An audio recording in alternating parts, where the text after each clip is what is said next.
Welcome back after exam 1 and homework 1. Just to give you an update that the average on exam 1, and I've posted this online too, that it is 76%, so that's pretty good. And the average on homework 1 is 80%.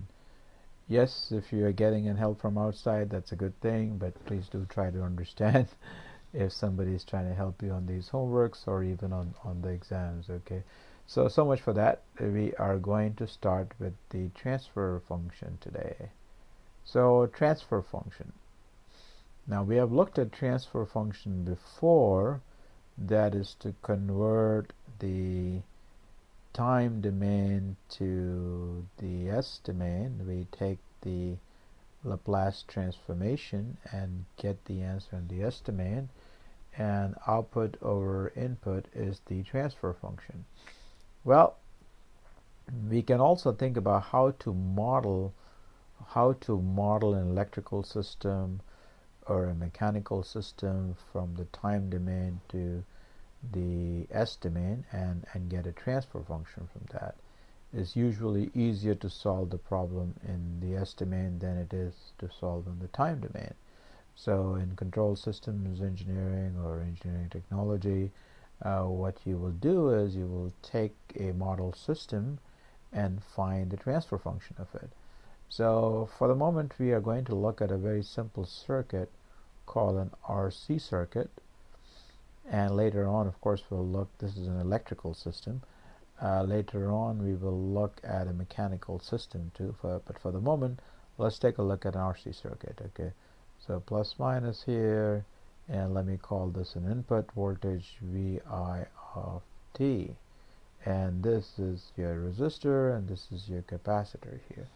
Series circuit, so here we can say there is a current I of t, the series circuit, so the current, as you know, is going to be same throughout the circuit. So if we were to find the current through the capacitor, if you recall that the current through the capacitor is indeed C dVc of dt. Remember that from before. Now this is a series circuit. So if it's a series circuit, you pretty much know that the input voltage is equal to drop across here plus the drop across over there. So let's call this, the input voltage is Vi of t, and the drop across the resistor, let's call this Vr of t, plus the Vc of t. Now this is the series circuit, right? So these two drops must be equal to the input. Well, if you recall, and hopefully you do recall it very well, the Ohm's law is simply I times R, isn't it? So we can write this, Vi of t is equal to I of t times that resistor R plus Vc of t. Well, since we are trying to solve for the transfer function, you know what the goal is. The goal is to get the output over input, right? So the output, let's say, is across the capacitor, so we can write Vc of s over Vin of s. This will be your transfer function. So let's call that G of s. So one more time, this is called what? This is called the transfer function. So you're modeling that system, which is the electrical system, in time domain, transferring that to an S domain to get what you call is the transfer function. So here we go. What we can do is, we know this current I of t, we can plug it into this equation that we just got, which is a series circuit equation. So Vi of t is plugging that value of I of t, that would be equal to R, and I of t is C dVc by dt plus the Vc of t. Now this looks like a differential equation, right? The first order differential equation. So let me write this down here for you. This is the differential equation. hey, we are not in the business of solving the differential equation in time domain, and we don't care to, because we have what we call as the Laplace transformation, which makes it easier to solve this differential equation, which in turn will give us an opportunity to get the transfer function that we are trying to model now. So we'll take the Laplace transform. It's very simple. Take the Laplace transform of this guy, take the Laplace transform of this guy, take the Laplace transform of this guy, right? So the Laplace transform of this is just simply VI of S, and as you recall from the table that we did last time, the Laplace transform will be S Vc of S. Now there is an initial condition here, V0 minus Vc, but you will see that this initial condition is equal to 0 in our case, so we are going to replace this guy. Let me use the red pen here. We are going to replace him with 0. So now what will happen is you will get the input function Vi of S is equal to Rc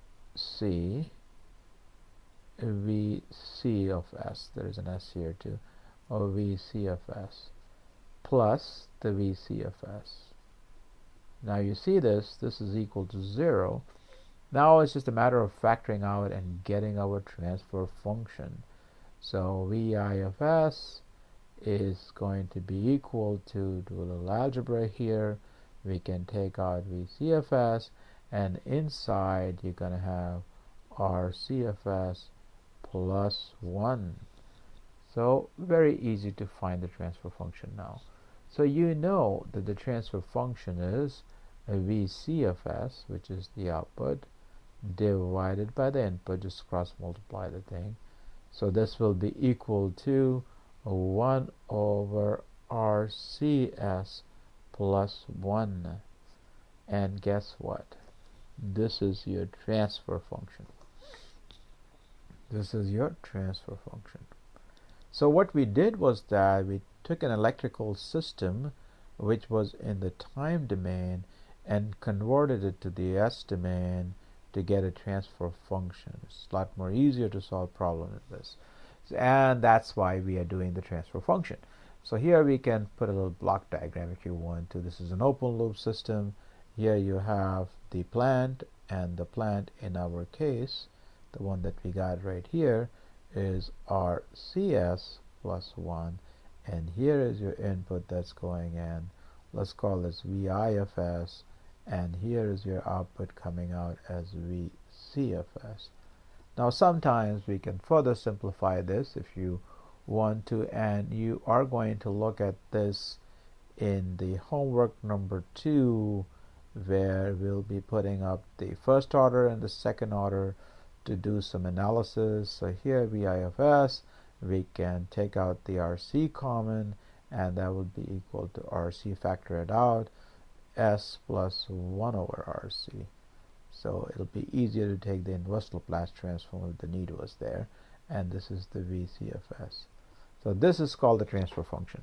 Hopefully you got the conceptual understanding of the transfer function, and I'll see you shortly in the next video. Thank you.